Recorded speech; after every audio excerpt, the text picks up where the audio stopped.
Hi friends, welcome to my channel. ನೀವಿನ್ನೂ ನಮ್ಮ ಚಾನಲ್ಗೆ ಸಬ್ಸ್ಕ್ರೈಬ್ ಆಗಿಲ್ಲ ಅಂದರೆ ದಯವಿಟ್ಟು ಈಗಲೇ ಸಬ್ಸ್ಕ್ರೈಬ್ ಆಗಿ. ಹಾಗೆ ಈ ಸೀರಿಯಲ್ ನಿಮ್ಗೆ ಇಷ್ಟ ಇದ್ದರೆ ಒಂದು ಲೈಕ್ ಕೊಡಿ. ಇಲ್ಲಿ ಸೂರ್ಯ ಕೆಲಸಕ್ಕೆ ಹೋಗ್ತಾ ಇರ್ತಾನೆ. ಆಗ ಮೀನಾ, ರೀ ಒಂದು ನಿಮಿಷ, ಇವತ್ತು ಮಂಜುದು ಹುಟ್ಟುದಬ್ಬ ಇದೆ ಅಂತ ಹೇಳಿದಾಗ ಸೂರ್ಯ, ದೇವಸ್ಥಾನಕ್ಕೆ ಹೋಗಬೇಕು ಅಂತ ಅಂದ್ಕೊಂಡಿದ್ಯಾ? ಆಗ ಮೀನಾ, ರೀ ಹೋಗಬೇಕು ಅಂತ ಯೋಚನೆ ಮಾಡ್ತಾ ಇದ್ದೀನಿ.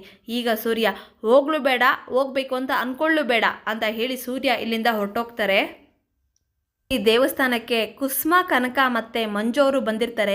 ಈಗ ಮಂಜು ಅವರು, ಅಮ್ಮ ನಾನು ಇಲ್ಲಿಂದ ಹೊರಡ್ತೀನಿ ಅಂತ ಹೇಳಿದಾಗ ಕುಸುಮ ಅವರು, ಇರೋ ಕೆಲಸನೇ ಮುಗ್ದಿಲ್ಲ, ಆಗಲೇ ಹೋಗ್ತೀನಿ ಅಂತ ಹೇಳ್ತೀಯಲ್ಲೋ ಅಂತ ಹೇಳಿದಾಗ ಮಂಜು ಅವರು, ಅಮ್ಮ ನಾನು ಹೇಳಿಲ್ವಾ, ಅಕ್ಕ ಬಂದರೆ ಮಾತ್ರ ನಾನು ದೇವಸ್ಥಾನದಲ್ಲಿ ಇರ್ತೀನಿ, ಇಲ್ಲ ಇರೋದಿಲ್ಲ ಅಂತ, ನಾನು ಹೋಗ್ತೀನಿ ಅಂತ ಹೋಗಬೇಕಾದ್ರೆ ಈಗ ಇಲ್ಲಿಗೆ ಮೀನಾ ಬರ್ತಾರೆ. ಮೀನಾ ಅವರು ಹೋಗಿ ದೇವಸ್ಥಾನದಲ್ಲಿ ಕೈ ಮುಗಿದು ಮಂಜು ಹುಟ್ಟಿದಬ್ಬದ ಪ್ರಯುಕ್ತ ಅನ್ನದಾನ ಮಾಡ್ತಾರೆ. ಈಗ ಈ ಅನ್ನದಾನದಲ್ಲಿ ಸೂರ್ಯ ಬಂದು ಪ್ರಸಾದನ ಈಸ್ಕೊಂತಾನೆ. ಇದನ್ನು ನೋಡಿ ಮೀನಾ ಮತ್ತು ಕುಸುಮ ಅವರು ಶಾಕ್ ಆಗ್ತಾರೆ. ಸೂರ್ಯಗೆ ಕೂಡ ಮೀನನ ಇಲ್ಲಿ ನೋಡಿ ಬೇಜಾರಾಗುತ್ತೆ. ಇಲ್ಲಿಗೆ ಸಂಚಿಕೆ ಮುಕ್ತಾಯಗೊಳ್ಳುತ್ತೆ. ದಯವಿಟ್ಟು ನಿಮ್ಮ ಅನಿಸಿಕೆಗಳನ್ನು ಕಮೆಂಟ್ ಮಾಡಿ. Thank you.